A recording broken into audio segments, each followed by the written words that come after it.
जय हिंद। सबसे पहले एक वार्निंग भैया, पाकिस्तान के लोग इस वीडियो को न देखें तो ही अच्छा है, क्योंकि इस वीडियो में हम बताएंगे कि कैसे हमारे भारत के वीर सिपाहियों ने 2 सैनिकों ने मिलकर पाकिस्तान के 93,000 फौजियों को घुटने टेका दिया था और दुनिया का सबसे बड़ा हार हुआ था और भारत के 2 सैनिक मारे गए थे लोंगेवाला में। हम इस वीडियो में बताएंगे कैसे PNS गाजी को डुबा दिया गया। ये भी बताएंगे कि चाइना पाकिस्तान का इतना बड़ा दोस्त बनता है, लेकिन 1971 में क्यों नहीं बचा पाया, ना चाइना बचा पाया और ना ही अमेरिका बचा पाया। इस वीडियो में हम A to Z बातें करेंगे। अगर आप इस वीडियो को कंप्लीट देख लेते हैं तो कोई भी पाकिस्तानी की हैसियत नहीं होगी कि आपसे आंखें मिला सके, इसलिए इस वीडियो को देखते रहिएगा। यदि आप राष्ट्रवादी, अगर आप भारतीय हैं तो ही इस वीडियो को देखें। पाकिस्तानी और बाहर के चाइनीज वगैरह लोग इस वीडियो को न देखें, ये उनके लिए एक तरह का वार्निंग है, क्योंकि इसमें हम भारतीय सेना के हर उस वीर गाथा को बताएंगे जो एक हर भारतीय सुनना चाहता है। A to Z उस बातों को बताएंगे। पाकिस्तानी इस वीडियो को क्यों ना देखें तो भैया आप देख लीजिए यहाँ क्यों ना देखें, क्योंकि हम आज चर्चा करने वाले हैं इसकी, और इसका नक्शा किससे मैच करता है आप देख रहे हैं। If you don't believe then go on Google. भाई किससे मैच करता है तो आप तो समझ में आ गया, भाई बुरा नहीं मानिएगा आप लोग। ध्यान से समझिए, जब भारत पाकिस्तान का विभाजन हुआ तो उसी समय पाकिस्तान 2 भाग में था। एक इधर वाला जो एरिया है इसे हम लोग कहते थे पश्चिमी पाकिस्तान, जो मेन पाकिस्तान का एरिया है। और ये जो आज आप बांग्लादेश देख रहे हैं, ये बांग्लादेश नहीं था, बल्कि ये उस वक्त पूर्वी पाकिस्तान था। पूर्वी पाकिस्तान के लोग बंगाली भाषा को बोलते थे। पाकिस्तान के लोग इन लोगों को बड़ा भद्दे मजाक करके बोलते थे, कहते तुम लोग गधे हो, कुछ नहीं जानते हो, किसी काम लायक नहीं हो, यूजलेस हो लोग, तुम लोग छोटे हो, काले हो, मतलब उल्टा सीधा मजाक कर रहे थे। पश्चिमी पाकिस्तान के लोग इधर के लोगों को पसंद नहीं करते थे। हो गया नहले पे दाला 1970 में। 1970 में इस पूर्वी पाकिस्तान के शेख मुजीबुर रहमान चुनाव जीत गए और वो यहाँ के प्रधानमंत्री के पद के चुनाव जीत गए।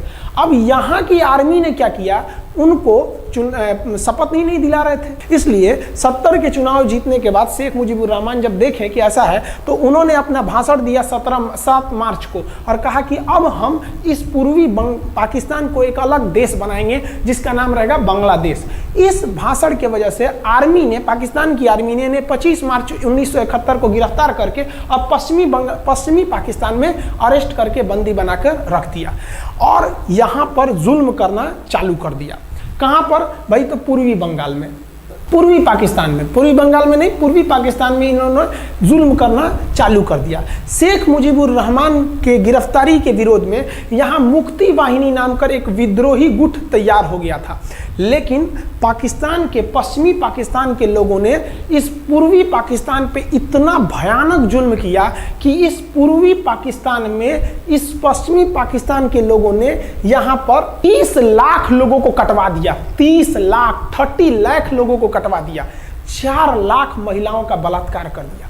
अपने देश के 4 लाख औरतों का रेप किया यहाँ पे। इतना भयानक वो दृश्य है कि अगर हम उसको YouTube पे दिखा देंगे ना तो YouTube हमारे ऊपर क्लेम करेगा, भैया आप ये सब इतने भयानक दृश्य नहीं दिखा सकते। आप अंदाजा लगाइए इनकी क्रूरता का। ये अपने देश पर इतना भयानक जुल्म कर रहे हैं। इतना भयानक जुल्म किया इन लोगों ने कि शेख मुजीबुर रहमान की गिरफ्तारी के बाद इस जुल्म का नतीजा ये हुआ कि अप्रैल 1971 तक भारत में यहाँ से लोग भाग के आ गए कि भैया हम जिंदा रहेंगे तब तो, और यहाँ 10 लाख लोग भारत में आ गए शरण लेने कि भैया हमको बचाइए। तो इंदिरा गांधी जानती थी कि जब तक यहाँ शांति नहीं होगा तब तक ये लोग वापस नहीं जा सकते थे, और शांति का एक ही था कि यहाँ पे घुस के इनको मारा जाए ताकि ये पश्चिमी पाकिस्तान वाले लोग यहाँ पर सुधर सके।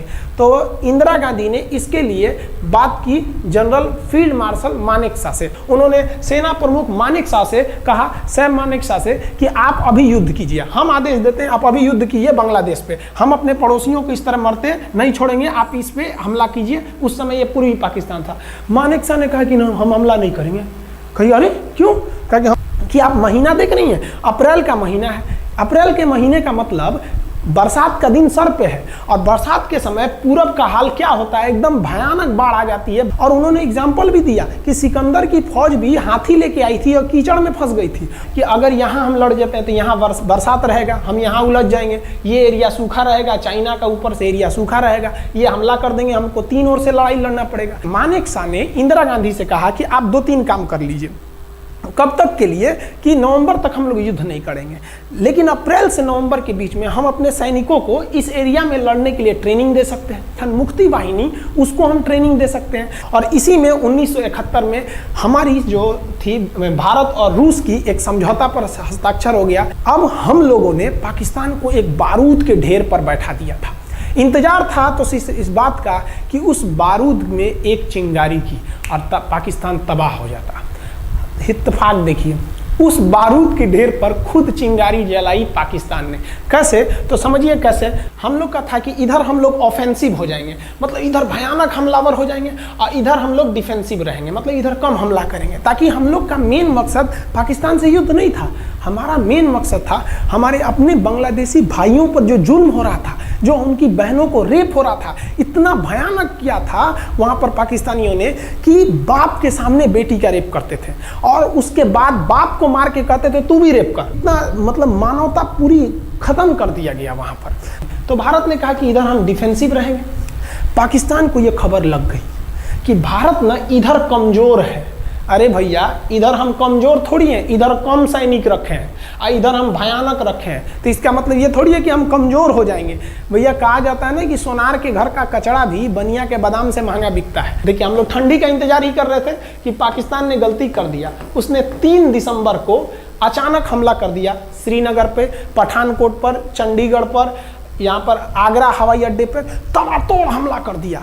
एयरफोर्स का इतना भयानक हमला पाकिस्तान का भारत पर हुआ कि भारत देखते रह गया। धड़ धड़ पाकिस्तान की जहाजें एंट्री मार गई सब भारत में, उसकी एयरफोर्स एंट्री कर दी। इतना भयानक हमला था, इतना भयानक कि भारत का एक भी सैनिक नहीं मरा। समझ रहे ना कितना भयानक हमला था। अरे भाई, आप यहाँ पर घुस जाएंगे हमारे देश में तो क्या हो जाएगा भैया? मूस मोटैयन लोढ़ा होइयन, हाथी घोड़ा थोड़े होइयन। भारत तो इसी का इंतजार कर रहा था। देहात में कहावत कहा जाता है कि रोए के रानी तले अखिए खुदा गई। भैया हम प्लाने कर रहे थे कि हमला करने के लिए कि आप हमारे पे हमला करिए दीजिए। अब विश्व का भी दबाव नहीं आएगा हमारे ऊपर कि भैया हमला तो आपने किया है, अब हम लोग छोड़ेंगे नहीं। भारत एकदम दृढ़ निश्चय कर लिया। इसी बीच पाकिस्तान को एक खतरनाक खबर लग गई। क्या थी खबर भाई?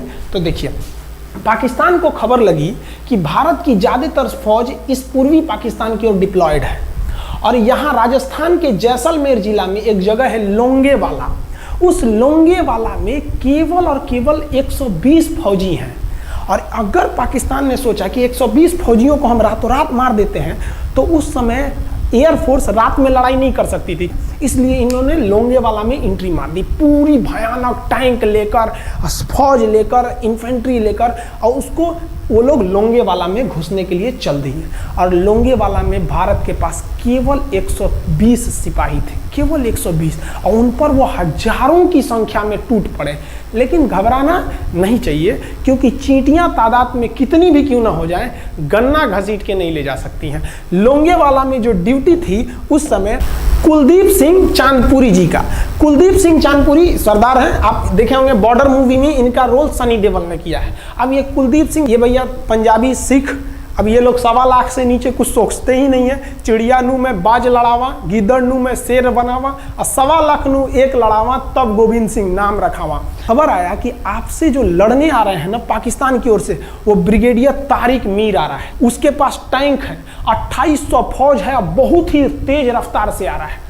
आपके पास केवल 120 जवान है कुलदीप सिंह, आप पीछे हट जाइए, आप पीछे हट जाइए, क्योंकि आपको हम ना, आप बहादुर हैं इसमें नो डाउट, लेकिन आप कैसे लड़िएगा उतनी भयानक फौज के पास से? यहाँ उन्होंने कहा खालसा सिख नहीं हट सकते, हम दिखा देंगे कि हम 120 भी उन पर क्या पड़ेंगे, भारी पड़ेंगे। इनके पास ना ही टैंक को उड़ाने के लिए कोई संसाधन थे, टैंक को मारने के लिए एक जीप पर लगा हुआ छोटा सा तोप था, और इनके पास 3 ठो माइंस लगे थे। माइंस समझते हैं आप लोग? टैंक जो होता है ना बम, उसको उड़ाने के लिए माइंस लगाए जाते हैं। तो देखिए ध्यान से, ये है माइंस, ये माइंस होते हैं। इस पर अगर टैंक चढ़ता है ना तो टैंक ब्लास्ट कर जाता है। तब इन्होंने दिमाग लगाया।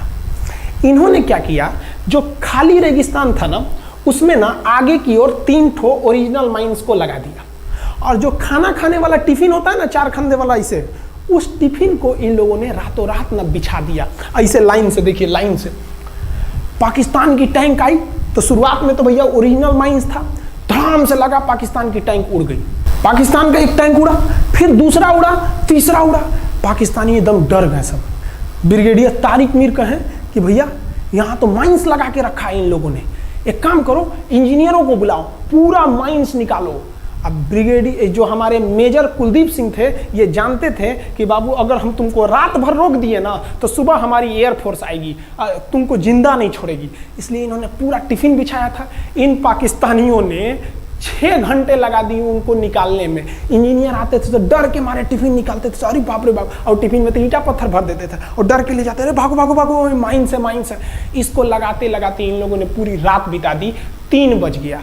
3 बजे इनको पूरा सन्नाटा दिखा कि भैया ये तो टिफिन है, ये रेगिस्तान में ये तो टिफिन है। अब उन्होंने कहा कि आदेश दिया कि हमला करो। तो कुलदीप सिंह जो थे चांदपुरी, उन्होंने बालू के बीच में ऐसे गड्ढे बना रखे थे और अपने फौजियों को ना 2 किलोमीटर एरिया में बिछा दिया था, एक उधर एक इधर एक इधर।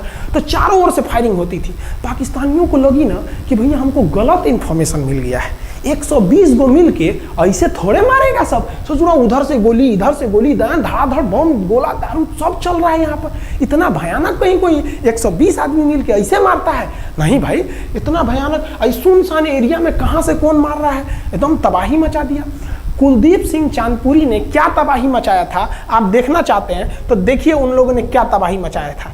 ये है पाकिस्तान का टैंक, ये धज्जी उड़ गया था टैंक का, थुथुर तूर दिया इसका यहाँ पे। ये देखिए टैंक का, पाकिस्तानी देख रहे हैं कि भैया सब चक्का उक्का फेंका गया। बताइए ये चांदपुरी साहब कैसा करना चाहिए?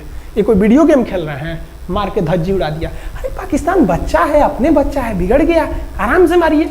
ऐसे एकदम धज्जी उड़ा दिए हैं बेचारा सबको। पाकिस्तान के टैंक को धज्जी उड़ा के उस पर भारतीय सैनिक खड़ा होकर फोटो खिंचवा रहा था। फोटो खींचे फोटो खींच, उस समय सेल्फी नहीं था ना, तो आगे से फोटो खींचना, फोटो खींच, यहाँ पे आने वाली पीढ़ियों को ये प्रेरणा देगी। बताइए इतना सुंदर गाड़ी लेके आया था पाकिस्तान मारने के लिए, हाँ बेचारा ऐसे मारा जाता है? हाँ अरे ब्रिगेड मेजर साहब आप भी, बच्चा है, बच्चा को थोड़ा आराम से मारिए। देखिए इसका थोबड़ा बिगाड़ दिया गाड़ी का। ओहो, ऐसे नहीं मारना चाहिए, लेकिन क्या कीजिएगा, बच्चा बिगड़ जाता है तो धोना ही पड़ता है। ये हाल कर दिया रात भर में। सोचिए रात में इतना बुरा मारा, दिन में दिखता तो पूछ डाल रहा पूरा। एकदम भयानक तबाही मचा दिया मेजर कुलदीप सिंह चांदपुरी ने। इनके आगे कौन खड़े थे? ब्रिगेडियर पाकिस्तान के ब्रिगेडियर साहब। ब्रिगेडियर साहब को कहने लगी भैया ये तो बहुत बुरा मार रहा है सब।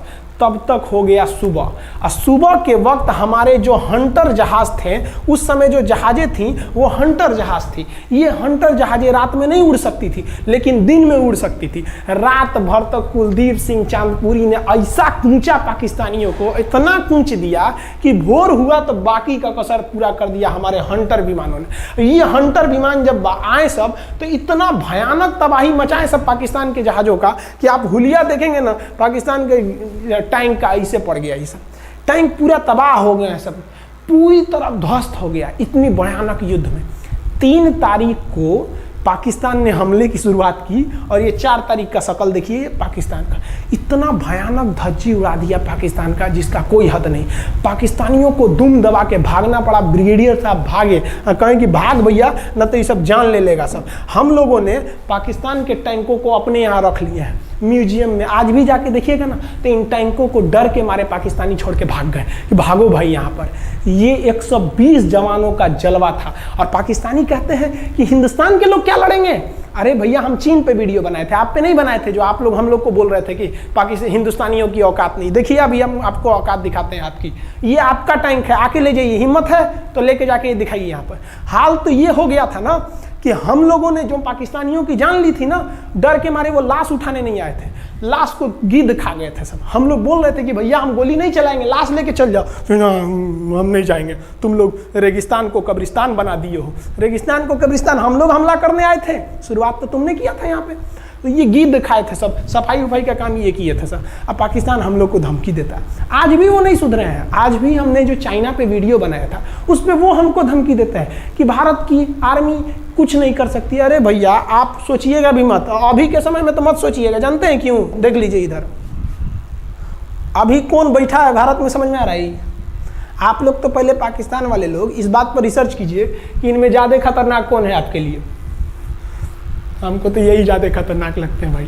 समझ में आया आप लोग को। तो अभी देखिए ध्यान से, यहाँ पर पाकिस्तान ने जो हार हुई थी लोंगेवाला में, ये हार में पाकिस्तान की तो कमर टूटी और पाकिस्तान का पूरा मनोबल टूट गया कि ससुरा 120 गो मिल के ऐसे कैसे धो दिया सब, बताइए इतना भयानक धोया जाता है। तो ये शुरुआत तो इन्होंने किया 3 तारीख को, 4 तारीख को हमने धो दिया।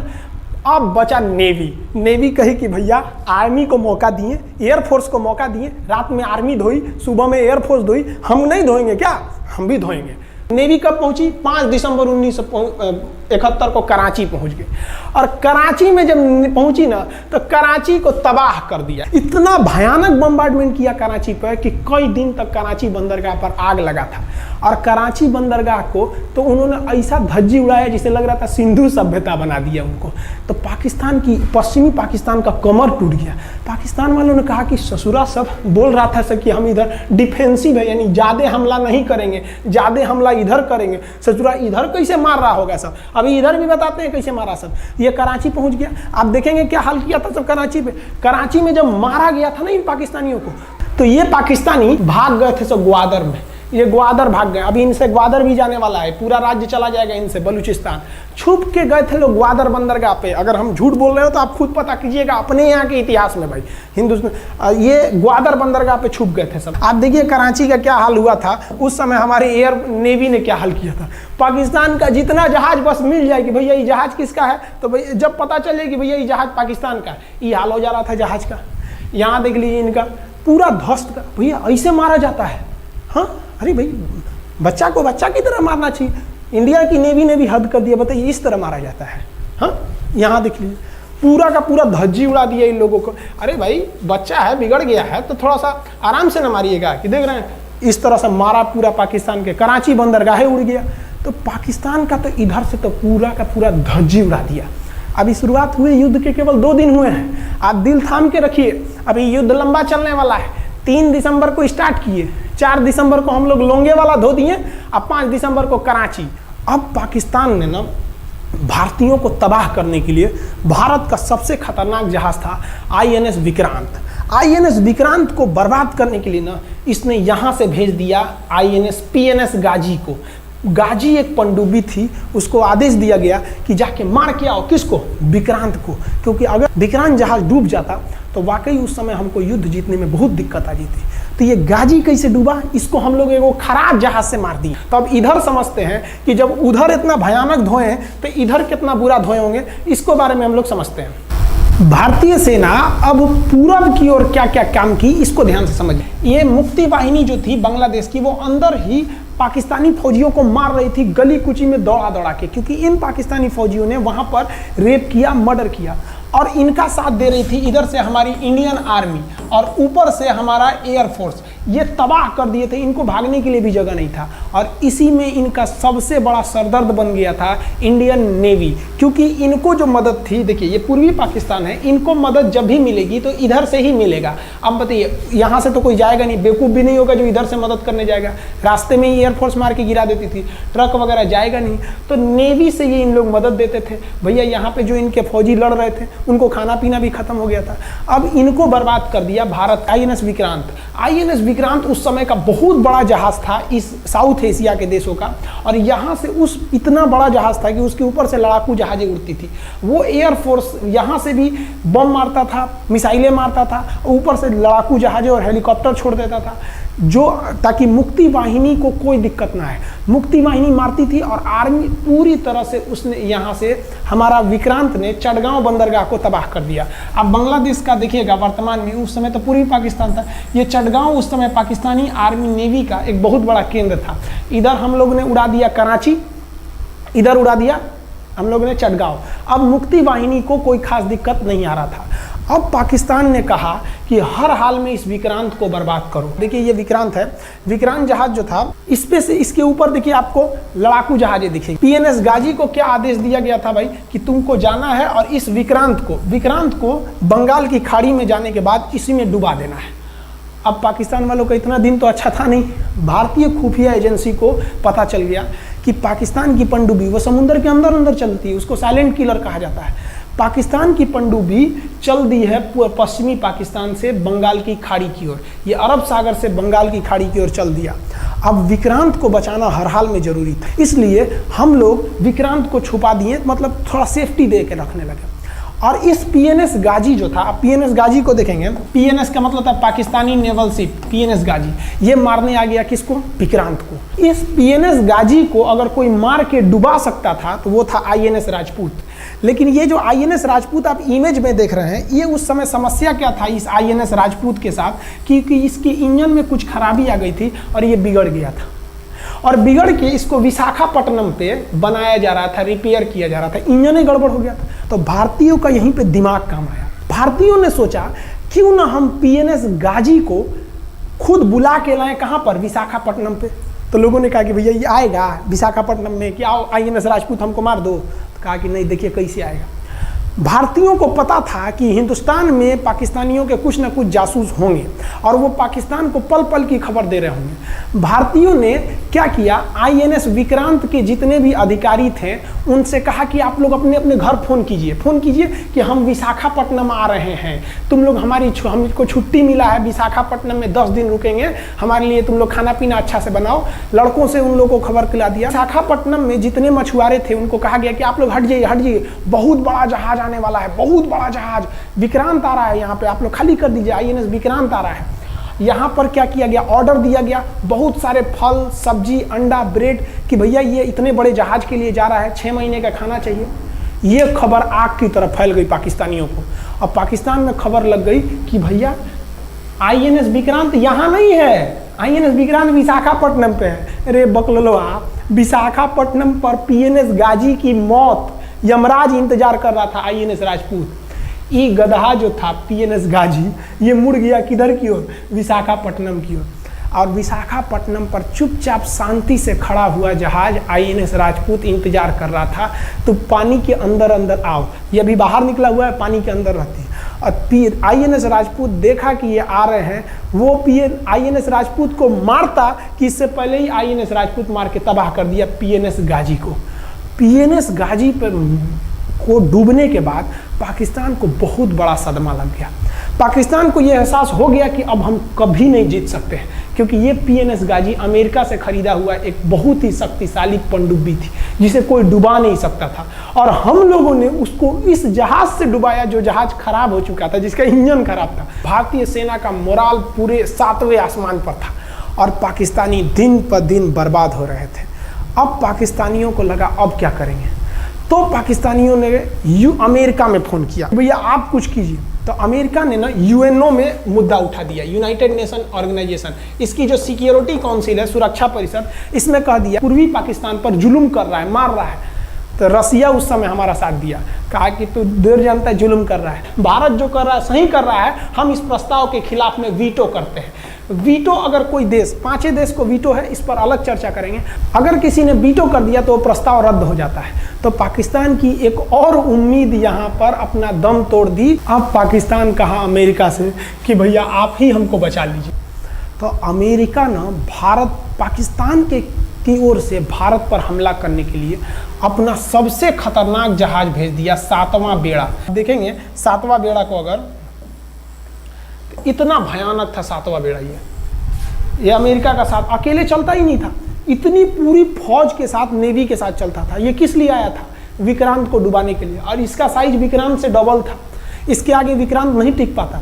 अब इंदिरा गांधी भी टेंशन में रह गई। ले, तब उस समय इंदिरा गांधी को याद आया कि भैया हमारा एक और तो हम समझौता करके आए हैं, अगर अमेरिका पाकिस्तान का साथ दे सकता है तो रूस से हम भी तो समझौता करके आए हैं। तो भारत ने रूस को कहा कि भैया अमेरिका इतना भयानक 7वां बेड़ा भेज दिया, आप हमारी मदद कीजिए। तो रूस ने कहा टेंशन क्या लेते हो, देखो हम बोलते हैं। रूस ने परमाणु पनडुब्बी भेज दी और रूस ने अपना 40वां बेड़ा भेज दिया। आप देखेंगे ये रूस का 40वां बेड़ा है, ये अपने भारी भरकम जहाजों के पूरे ग्रुप के साथ चल दिया, कहा कि चल भैया देखते तुमको कौन मारेगा भारत को। और अमेरिका को सीधा कह दिया कि भैया विक्रांत पर अगर आपने हमला किया तो तो ये हमला हम रूस पर हमला मान लेंगे। यहाँ पर खड़ा था भारत का विक्रांत और उसकी सपोर्ट में खड़ा था रूस का 40वां बेड़ा। और रूस ने यमन से अपनी एयरफोर्स को भी कह दिया था कि भैया तुम भारत की देखभाल करना। तो भारत की सुरक्षा के लिए इतने लोग, और अमेरिका अपना 7वां बेड़ा लेके यहाँ मुंह देख रहा था, और ब्रिटेन ने भी अपने ईगल नाम के बेड़ा को भी भेज दिया था। तो ये 2 लोग हमारे खिलाफ आ गए थे लड़ने के लिए कि अब बताइए, हम लोग बांग्लादेश की भलाई सोच रहे थे, और अमेरिका का 7वां बेड़ा और रूस का ब्रिटेन का ईगल हम लोग के खिलाफ था, और हमारा अपना विक्रांत और रूस की एयरफोर्स और उसकी 40वां बेड़ा हमारे साथ थी। ये पूरी तरह से बाउंड्री बना दिया था 40वां बेड़ा। 40वां बेड़ा का कहना था कि भैया हमारे जहाज पर ऑटोमेटिक मिसाइल लगी है, तुम अगर इधर आओगे तब मार देंगे तुमको ऐसे ही। रूस ने अपनी सारी पनडुब्बियों को ऊपर उठा दिया समुद्र के ऊपर, ताकि सैटेलाइट से और दूसरी निगरानी से देखा जा सके, और यही हुआ भी। वो लोग रूस के इतने खतरनाक जहाज़ों के ग्रुप को देखकर घबरा गए, इतना घबरा गए कि ब्रिटेन ने कहा था we are too late. Britain का ईगल बेड़ा अमेरिका के 7वां बेड़ा से कह रहा है कि रे उधर मत जो, बहुत देर हो गया है, वो पहले पहुंच गया है रूस, अब मारेगा वहीं तबाह हो जाओगे यहाँ पे। तो 7वां बेड़ा ने धमकी दिया कि हमारे जहाज में परमाणु बम लदे हुए हैं। तो 40वां बेड़ा ने रिप्लाई किया था कि हम भी जब चले थे ना तो परमाणु बम लादे के चले थे, और गिनती जब कर रहे थे तो हम भी गिनती किए थे 250 हमारे पास भी परमाणु बम था, लेकिन इतना ज़्यादा था कि सोचे कि कौन गिनेगा, बाद में गिनेंगे, आ जाओ देखते हैं किसके पास कितना है। तो रूस ने हमसे सच्ची दोस्ती निभाई थी, और इधर शेख मुजीबुर रहमान की जो मुक्ति वाहिनी थी वो अपना काम कर रही थी। अब भारत आर पार की लड़ाई में था। पाकिस्तान हर मोर्चे पर हारते जा रहा था। भारत सरकार ने पाकिस्तान पर मनोवैज्ञानिक दबाव बनाने के लिए निर्मलजीत सिंह अरोड़ा ने एक प्लान बनाया। उन्होंने एयरफोर्स को पूर्वी पाकिस्तान यानी जो अभी बांग्लादेश है, तो ढाका के ऊपर एयर ड्रॉप करा दिया, हवाई जहाज से सैनिकों को उतार दिया, और उन सैनिकों के भेष में उसमें सैनिक कम थे, और उसमें केवल पुतलों को नीचे उतारा गया था। ये केवल इंडियन आर्मी जान रही थी कि पुतला नीचे उतरा है सर, लेकिन मीडिया ने तो इसको खबर को आग की तरह फैला दिया। और इसमें हम धन्यवाद देना चाहेंगे हाथ जोड़कर BBC न्यूज का। और BBC ने ये छाप दिया कि इंडियन एयरफोर्स ने ढाका पर 5000 एयर ड्रॉप करा दिया फौजियों को। अब ये गली गली खोज खोज के पाकिस्तानी फौजियों को मारेंगे कि तुम क्यों मार रहे हो हमारे बांग्लादेशी भाइयों को। और बांग्लादेश की मुक्ति वाहिनी वैसे ही उनके पीछे पड़ी हुई थी पाकिस्तानियों के। अब पाकिस्तानियों का पूरा मनोबल टूट गया, पाकिस्तानी गली गली छुप गए सब। सोचिए, ये पुतला से डर जा रहे थे सब, रियलिटी में ये फौजी नहीं थे, ये पुतला गिराया गया था एयर ड्रॉप करके। अब वो लोग डर के मारे भाग गया यहाँ पर। अब एयरफोर्स ने देखा कि उसके ये छोटे से वैज्ञानिक दबाव का इतना खतरनाक असर पड़ा है। एयरफोर्स ने कहा कि अब एक काम करते हैं, अब आर पार को अब ठोक डालते हैं पाकिस्तान को, अब जो होगा सो देखा जाएगा। एयरफोर्स ने बांग्लादेश के जो गवर्नर थे उनके घर पे हमला कर दिया। अब वो घर में नहीं थे, वो तो बच गए। बचने के बाद डर क्या होता है, देखिए डर किसको कहा जाता है। जो उनके गवर्नर हाउस थे AH मलिक, इन्होंने त्याग पत्र दे दिया। भैया जिंदगी रहेगी तो बहुत नौकरी करेंगे, डर के मारे त्याग पत्र दे दिया। सोचिए, गवर्नर, क्योंकि पाकिस्तान का एक राज्य ही तो था पूर्वी पाकिस्तान। जैसे हमारा एक राज्य है उत्तर प्रदेश, बिहार, महाराष्ट्र, वहाँ पे भी गवर्नर होते हैं ना, संवैधानिक हिसाब से गवर्नर मालिक होता है उस जगह का। त्याग पत्र दे दिए। सोचिए, ये डर था उनके अंदर। निर्मलजीत सिंह अरोड़ा जो लेफ्टिनेंट जनरल थे, जनरल तो हमारे मानिक शाह थे, लेफ्टिनेंट जनरल थे जिन्हें बांग्लादेश जीतने की जिम्मेदारी दी गई थी, मतलब उसे सुरक्षा करने की जिम्मेदारी दी गई थी। वो पाकिस्तान के लेफ्टिनेंट जनरल नियाजी से बात किए और उन्हें कहे कि हम आपको आधा घंटा का टाइम देते हैं, और आप इस आधा घंटा में विचार कीजिए आप सरेंडर करते हैं कि नहीं। अगर आप सरेंडर कर देंगे तो हम आपको गारंटी देते हैं कि आपके सैनिकों को जिंदा रखा जाएगा, और अगर आप हमारी बात को नहीं मानेंगे, देखिए गवर्नर साहब के घर है, कोई ठीक नहीं है, आपके घर पे भी यही हो जाएगा। क्योंकि अगर आप हमारे सामने सरेंडर नहीं करिएगा तो याद रखिए हम अपने हमले को 10 गुना और तेज कर देंगे। और हार तो आप चारों ओर से गए हैं। भारत चाहता था कि जल्दी से जल्दी इस युद्ध को खत्म किया जाए, क्योंकि अब ये अंतर्राष्ट्रीय मैटर हो चुका था। अब अमेरिका अपना नाक पे ले लिया था कि भैया हमारा जहाज मार के गिरा दिया। PNS गाजी उसी की पनडुब्बी थी, वो तो पाकिस्तान को दिया। 7वां बेड़ा को नहीं घुसने दिया, तो अमेरिका की किरकिरी हो रही थी। ब्रिटेन के ईगल को घुसने नहीं दिया, उसकी किरकिरी हो रही थी। अब भारत को उस समय लोग कहते कि ये गरीब देश है, अभी आज़ाद हुआ है। 1971 में हमारी यही हाल थी, और सारे लोग कह रहे थे, हम उसको गरीब समझ रहे थे, रोवा के रख दिया अमेरिका को, हर जगह धो दिया पाकिस्तान को। अब बेचारे नियाजी क्या कर सके। नियाजी को आधे घंटे का टाइम दिया गया। 16 दिसंबर 1971, याद रखिएगा दिन 16 दिसंबर 1971। ये हमारे इतिहास का 13 दिन के युद्ध में हमने पाकिस्तान को धूल चटा दिया था, क्योंकि 3 दिसंबर को पाकिस्तान ने युद्ध स्टार्ट किया था और 16 दिसंबर को हम लोगों ने जनरल नियाजी से आत्मसमर्पण करवा लिया। और आत्मसमर्पण आप देखना चाहेंगे जनरल नियाजी का। जनरल नियाजी इन्होंने हमारे लेफ्टिनेंट जनरल निर्मलजीत सिंह अरोड़ा के सामने आत्मसमर्पण साइन किया, और साइन करने के बाद बांग्लादेश के ढाका रेस कोर्स में इन्होंने साइन किया और इनकी आंखों में आंसू था। एक देश के सेनापति के लिए इससे शर्म की बात क्या है, जो गिनीज बुक में नाम रिकॉर्ड करा दिया। गिनीज बुक में कैसे? देखिए, पाकिस्तान के लोग हम चाइना के वीडियो बनाए थे, उस पर कमेंट कर रहे थे कि इंडियन आर्मी कुछ नहीं कर सकती। देखो, बांग्लादेश तुम्हारी बहादुरी का जीता जागता उदाहरण है। तुम्हारे यहाँ का 93,000 फौज, सोचिए 93,000 सैनिक पूरी दुनिया में आज तक आत्मसमर्पण नहीं किया।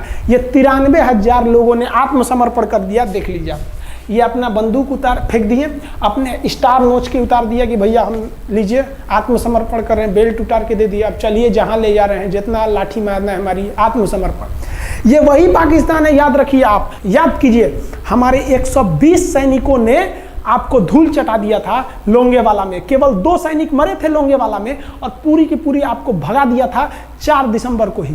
और आप याद कीजिए, बहुत बहादुर बनते हैं ना। 93,000 फौज आपकी हार के गई है यहाँ से। इतना बड़ा हार दुनिया में आज तक कहीं का नहीं हुआ है। 93,000 सैनिक सरेंडर करके गए हैं भारत के सामने से। क्या बात कीजिएगा आप हमारे सामने। तो ये है, गिनीज बुक में नाम है। ये तो है भैया पाकिस्तान की आर्मी, एक तरह से गिनीज बुक में नाम है ना जी। भले हारने से नाम है तो क्या हुआ, पाकिस्तान के लिए इससे खुशी की बात क्या हो सकती है कि भैया गिनीज बुक के नाम है। अब इन लोगों को जेल में बंद कर दिया गया, बाद में हम लोगों ने इन्हें छोड़ भी दिया था। और इस सरेंडर के बाद बांग्लादेश के जो मुक्ति वाहिनी थी, उसके चेहरे पर यह मुस्कान थी कि बांग्लादेश अब स्वतंत्र हो गया। ढाका, इंदिरा गांधी का स्टेटमेंट था, ढाका स्वतंत्र राजधानी है स्वतंत्र बांग्लादेश की। ये खुशी थी बांग्लादेशियों के चेहरे पर, जिनकी बहनों की इज्जत आबरू लूट ली गई थी उन्हीं देश के फौजियों के द्वारा। जिनके ये जो नियाजी थे, जब इन्हें लेफ्टिनेंट गवर्नर बना के भेजा गया था बांग्लादेश में, तो ये नहीं पूछे थे कि बांग्लादेश का स्थिति क्या है। ये पूछे थे कि जिन लड़कियों का रेप हुआ है वो कहाँ है, सब दिखाओ तो, मतलब ये भी जाके करेंगे। ये हाल था। ये इनके चेहरे पर मुस्कुराहट थी। बाद फिर मुजीबुर रहमान को पाकिस्तान से स्वतंत्र कराया गया। भारत ने जो अपना वादा किया था कि शेख मुजीबुर रहमान को स्वतंत्र करेंगे, बांग्लादेश को स्वतंत्रता दिलाएंगे, उनके अधिकारों के लिए लड़ेंगे, भारत ने अपने वादा को पूरा किया। आज शेख मुजीबुर रहमान की बेटी शेख हसीना बांग्लादेश की कमान संभाले हुई हैं। शेख हसीना, जब हमको याद है जब वो भारत आई थी तो एयरपोर्ट पे, तो मोदी जी एयरपोर्ट पर रिसीव करने गए थे, जबकि ऐसा नहीं होता है। शायद ही बांग्लादेश की प्रधानमंत्री को पूरी दुनिया में कोई बड़े देश का राष्ट्रपति रिसीव करने जाए, प्रधानमंत्री रिसीव करने जाए। तो भारत अपने पड़ोसियों का इतना ख्याल रखता है, चाहे वो नेपाल हो, भूटान हो, सबके साथ। अभी हाल फिलहाल में नेपाल के लोग थोड़ा गुस्सा हैं लिम्पियाधुरा काला पानी को लेके, लेकिन ऐसा नहीं है कि हमारा नेपाल के साथ कोई खराब रिश्ता है। हमारा नेपाल के साथ रोटी और बेटी का रिश्ता है। बांग्लादेशियों के साथ हमारा बहुत ही अच्छा संबंध रहा है। आज हमारे बांग्लादेश के साथ बहुत ही मधुर संबंध है। और बांग्लादेश को जो पाकिस्तान के लोग कहते थे ये किसी काम लायक नहीं है, ये वाले भाई लोग पाकिस्तान से आगे निकल गए। आज इनका मलमल का कपड़ा, जूट और पाम ऑयल पूरी दुनिया में फेमस है। जहाज़ों की मरम्मत में, मतलब जहाज के रिपेयरिंग में बहुत आगे निकले हैं बांग्लादेश के लोग। आई होप आप समझ गए होंगे। इस युद्ध के बाद अगर भारत चाहता तो भारत पाकिस्तान के पश्चिमी भाग को भी कब्जा कर लेता, क्योंकि यहाँ तो हम लोग हराए ही थे। उनके 93,000 फौज तो हम लोग जिंदा पकड़ लिए थे। हम उन्हीं को कह देते बंदूक लगा के कि कश्मीर खाली करो, हमारा यहाँ से वापस जाओ। लेकिन बावजूद हमने इंसानियत दिखाई थी पाकिस्तान के ऊपर। इसका बदला ये पाकिस्तान ने हमें क्या दिया पता है? 26/11 हम संसद भवन पर अटैक, तो कभी अमृतसर में अटैक, कभी मुंबई में बम ब्लास्ट, कभी 26/11 का हमला, ये सब हुआ। हम चाहते तो उस वक्त भी जीत सकते थे। ये पाकिस्तान वाले आप जो कहते हैं कि हम बहुत बहादुर हैं, भारतीय सेना हमारा क्या कर सकती है, तो भारतीय सेना की रहमो करम पर आप लोग जिंदा थे, वरना 1972 में ये जो सेना थी ना, 71 में, आप लोग को कहीं का नहीं छोड़ती। आप हिंदुस्तान के व्यूवर्स आप लोगों से भी कहते हैं कि एक लाइक तो बनता है इस सैनिकों के लिए, हमारे लिए नहीं, हमारे इस चैनल के लिए। कभी नहीं कहेंगे कि खान जी रिसर्च सेंटर चैनल को आप सब्सक्राइब करिए, लाइक करिए, हम ये कभी नहीं कहते हैं। लेकिन हम ये जरूर कहते हैं कि आज एक लाइक बनता है हमारे इन वीर सिपाहियों के लिए, लिए, जो आज भी सेना के लिए डटे हुए हैं। और ये पाकिस्तान इस पर कमेंट करते हैं। हम आप भारतीयों से कहते हैं, आप हिंदुस्तानी हैं तो इस वीडियो को जितना से ज़्यादा शेयर करना है आप शेयर कीजिए, ताकि आपके बच्चों तक को ये पता चल सके कि हमारे सैनिक कितने बहादुरी हैं, कितने बहादुरी से लड़े थे हमारे सैनिक, कितने बहादुर हैं। और इस वीडियो को आप इतना शेयर कीजिए कि पाकिस्तान तक पहुंचे और वहां का बच्चा इस वीडियो को देखे, ताकि उनके अंदर भारतीय सेना का जो डर है वो बैठे।